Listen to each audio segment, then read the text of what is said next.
Hello everyone, welcome back to Triad Travelogues. I am Richard, coming at you today from the outskirts of Shanghai, China, to talk to you a little bit about the differences between the education system in the United States of America and the education system in the People's Republic of China.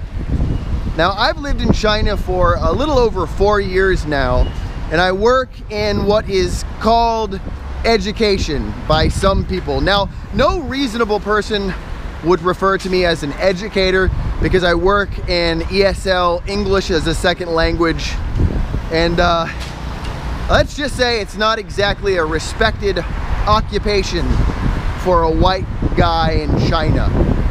But I have worked in public schools, I've worked in private schools, I've worked in the homes of children teaching English.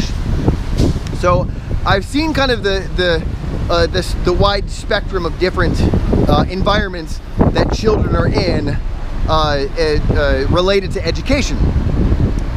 Now, when I was living in the United States, I lived in Maryland for 10 years, and most of the time I was in Maryland, I was also working as a teacher. Now, I was a real teacher in Maryland. I taught special education. I was actually a paraprofessional.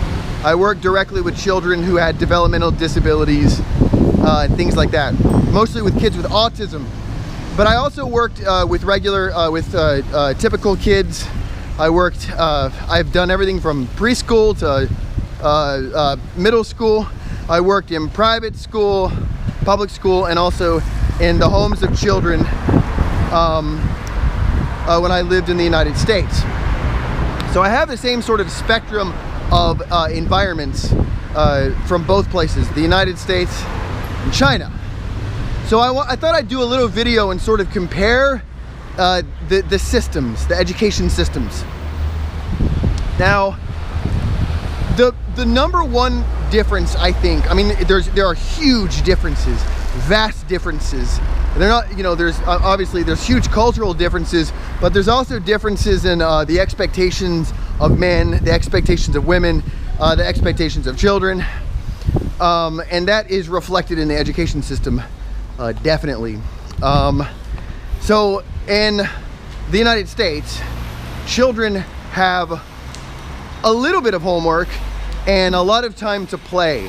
And I've heard people in the States complain that their kids get too much homework, but you guys do not understand what too much homework really means. The kids in China, literally, and I say literally in the sense that you're supposed to use the word literally, they do nothing but homework and school-related activities in every waking hour of their lives. They wake up, they eat, and they start their day by doing homework. They go to school, they do work in school, they get out of school, they do extracurricular activities, and normally these are activities that were assigned by their parents, not necessarily things they want to do. They do extracurricular activities, they go home, they do homework, sometimes late into the night, and then they wake up the next day and they do it again. During the summer, they have like 2 months off. They're assigned enough homework to last them the whole 2 months, plus extracurricular activities. Kids in China, and this is not an exaggeration, they don't play. They don't play ever. They don't learn how to play. And if they do play, it's a highly controlled environment with specific rules, specific schedule. Their lives are micromanaged by their parents. And I talked about cultural expectations before, and there are a number of these things that are sort of associated with this part of the world, specifically this culture, that we just don't have in the United States. Number one is the population density. There are somewhere close to 2 billion people here. I forgot the exact number, but there's a hell of a lot of people here, and not nearly as many people in the States. And because of that, the education system is very, very, what is the word? See, I'm an English teacher, okay, and I can't even come up with words, with English words. competitive. That's the word I was trying to find. Sorry, it's been a long day today. It's very competitive. And when I say competitive, I don't mean like kids that get out of high school are having a difficult time getting into universities. I mean that the competitive stuff starts in like kindergarten. So there are public schools here in China that kids can go to, but there are also private schools, and the private schools are much more desirable. At least they're desired more by parents. And the parents that can afford their kids to go to these private schools, they will enroll their kids in these schools like years before they're even old enough to go, you know? And the kids will, I mean, like the process that they have to go through to get into these schools is ridiculous. Like they have to, well, one, and this is another big difference between the systems, is if you're a kid and your mom and dad have a lot of money, you're gonna get good grades because your mom and dad can pay for you to have good grades. Like I've actually seen parents pay the teachers, like bribe the teachers money so they can switch seats with another kid. Like I'd rather my kid sit here, let me give you some money. And the teachers are like, okay. And so money is this big powerful thing here. So you got the money, your kid's gonna get good grades. It doesn't matter if they're dumb as dog shit. If there's money involved, kid's gonna have good grades. The test scores can be fudged and all that. So on top of that, there's the competitiveness. So you already have, you know, the lower half of the population that don't have any money. They're already screwed. They're not getting into any good private schools because they can't afford to pay for the tuition, and they can't afford to pay for the test grades or the test scores. So they're screwed. So then you've got these kids that have parents with a lot of money, and they're all competing together. And like, they don't just look at the admissions people at these schools. They don't just look at the kids' grades, how smart the kids are. They have like multiple interviews. They look at the parents too. Like they look at the parents' work history. They look at the parents' intelligence. I think the parents have to take tests. They have a social credit system here that they look at. So it's like, man, even if your parents, if something's up with your parents, or your parents messed up at some point in their lives, or they couldn't pay for good test scores or whatever, you might not get into that school. So the competitive nature of the education system is pushed on these kids at a really young age. I'm talking 5, 6, 7 years old. These kids are learning to compete. They're also learning that money talks big in this country. And it's like, you do not understand how money talks until you have lived and worked in China for a little while. But money talks, man. And so the parents, like you've heard the term helicopter parents. Chinese are the prototypical helicopter parents. They schedule every moment of their child's life. Like my wife has her old neighbors. They basically raised their daughter and had planned out her whole life when she was born. They planned like the kind of guy she was gonna marry. They even set her up with a guy that they had planned from when she was young. They wanted her to be a teacher. She went to school to be a teacher. They took care of everything. Like they bought her an apartment, and they take care of everything for her. But she has no autonomy. Like she has no individuality whatsoever. Her whole life has been micromanaged to the point of absurdity by her parents. I mean, everything. And my wife says, oh, she's happy like that. But I don't know, man. I mean, the country that I'm from, the United States, values independence like above everything. Independence is this huge thing. It's so important. But here, they value submissiveness. Like they value people who know how to bow down and kiss the ass of their boss, bow down and kiss the ass of the government. Like that submissiveness and that willingness to participate in the hierarchy, the social hierarchy, and know your place. That's a big thing here. So they teach their kids early on, and it's you know, It's like you respect your parents respect their parents respect their bosses, the boss respects the higher level government, they respect the president. But respect means like, do not question, you do exactly what you're told, and no critical thinking. Don't think critically about anything. And this is how the education system functions. You don't ask why. People tell you what, and you say okay, and you write it down and you memorize it.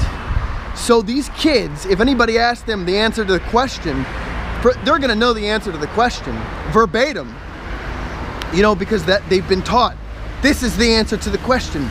This is how you answer the question. But if you were to change the question a little bit, if you were to add some nuance to it, so they'd have to think outside the box a little bit, they would just look at you blankly, because they've never been taught critical thinking. And it's not a problem with the education system. I mean, it's not an unintentional problem of the education system. It is something that they do on purpose, because it keeps the population willing to just submit to whoever is above them, because they're not taught to think critically.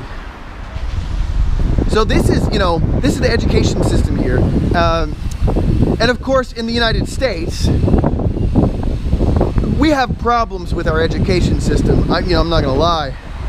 I've seen it, as a teacher. I saw it somewhat as a student. And so yeah, we obviously have issues. Our school system in the United States, and also around most of the parts of the world, are still based on the same model they used during the Industrial Revolution, when the schools were specifically designed to create factory workers, to create people that would just be like assembly line people. And our schools, to some degree, are still following that same model. So yeah, we got problems in the education system, but I've worked with some really nice teachers in the States. I've worked with some really bad teachers too. Same in China. I've worked with some great teachers here, and I've worked with some piss poor teachers here. But in the States, there is a focus on thinking critically, on answering nuanced questions, on having your own opinion about things, especially when you hit higher levels, high school, university. It's important to create this environment where questioning things is encouraged. You should question what the teacher says. I mean, obviously not when you're in kindergarten, but when you get a higher level education, you question what the teacher says. You question the professor. Obviously it has to be reasonable, but here, you just don't do that. You just don't do that. You're not taught to question. You just accept. You accept exactly what's being taught to you, and that's that. And that translates to the workforce, where you just submit to your boss, and then so on and so forth. Now, another thing about the education system here is that the primary focus for a lot of parents is not whether or not their children actually learn anything. Uh-oh, it's really loud over there. The primary focus for a lot of parents is the appearance of their children being smart, the appearance of intelligence in their children. And some people, not all, but a lot, like a disproportionate number of people, of parents, would trade their kids actually learning things for the appearance of their kids learning things, or their kids knowing things. Like they prefer, it's this thing called FACE, which is something I've talked about before, but I don't really understand it well enough to really discuss it in depth. But it's this kind of superficiality where the appearance of things, the appearance of harmony is more important than actual harmony.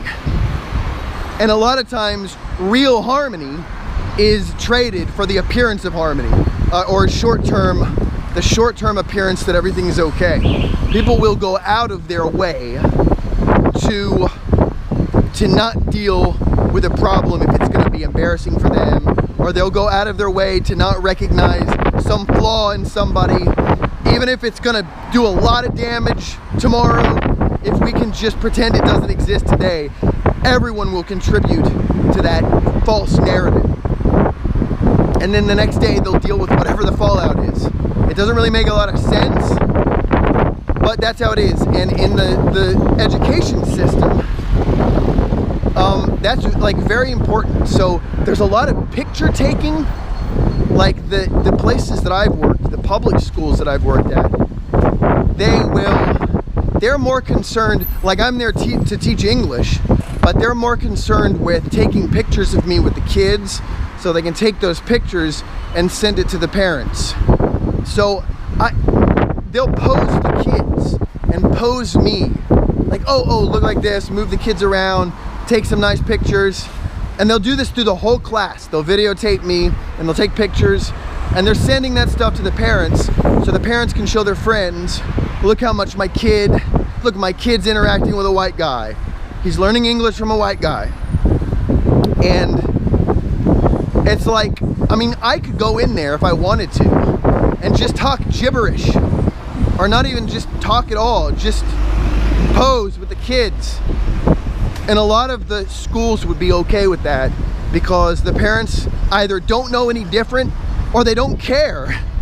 They just want the appearance that their kids are learning, that their kids are smart, that they have this desirable learning environment, which for some people is like with ESL, it's being taught by an attractive white guy. And I'm at least one of those things. So, yeah, and a lot of times, well, all the time, I work at a private school primarily, and if, like in the United States, if you are in, I mean, this varies from case to case, it depends, but in the United States, generally, if you don't learn anything in one of your years of school, if you're in 2nd grade and you learn absolutely nothing, you're probably going to get held back. And I know that the No Child Left Behind thing changed a lot of that, how they deal with that. And that was kind of a disaster, really. But here, like I said, I work at a private school and they can do whatever they want. It's not government mandated, you know. But if a kid goes through, and this happens all the time, a kid will go through one of my classes or one of any of the classes and they don't learn anything. There's always 1 or 2 kids that just don't learn anything. They don't progress at all. They need special attention, they have special needs or whatever, and they just don't progress. And those kids, the school, the people, like the administrators at the school, they refuse to acknowledge that those kids haven't learned anything, even though they know, the parents know, the teachers know, the administrators know. They just pretend that it's not real and they move them on to the next class. So those kids that are slow, that are behind, that need extra help, they don't get the help that they need. They just move them on because it looks better. And at a private school like the one I work at, it's not really a private school, it's a training center. It's like a private business. It's better for the bottom line to just pretend, push the kids through, keep the kids in the school as long as they can so they're making money from the parents. But ultimately, at the end of the day, money is God, and making the parents happy is more important than the kids actually learning anything. Which brings me to my final point, special education. I worked in special education for 7 years when I lived in Maryland. And I like special education. It's something that I really enjoyed doing. I feel like that I was doing something good. I was doing something positive. I was working with kids with disabilities, with kids that had problems, you know, whatever, a wide variety of problems, but a lot of them had problems learning. They had trouble in school. They were frustrated, they were angry, whatever. And we dealt with those problems. And the way we deal with them in the United States is we identify the kids that have problems, that can be identified and diagnosed. We diagnose them, we give them an IEP, which is an individualized education plan, and they use that throughout their entire time in school. It's a dynamic document. It's updated according to what they learn, what they don't learn, their behaviors, and, you know, their personalities, so on and so forth, meetings with parents. And the parent doesn't necessarily have to consent to a diagnosis.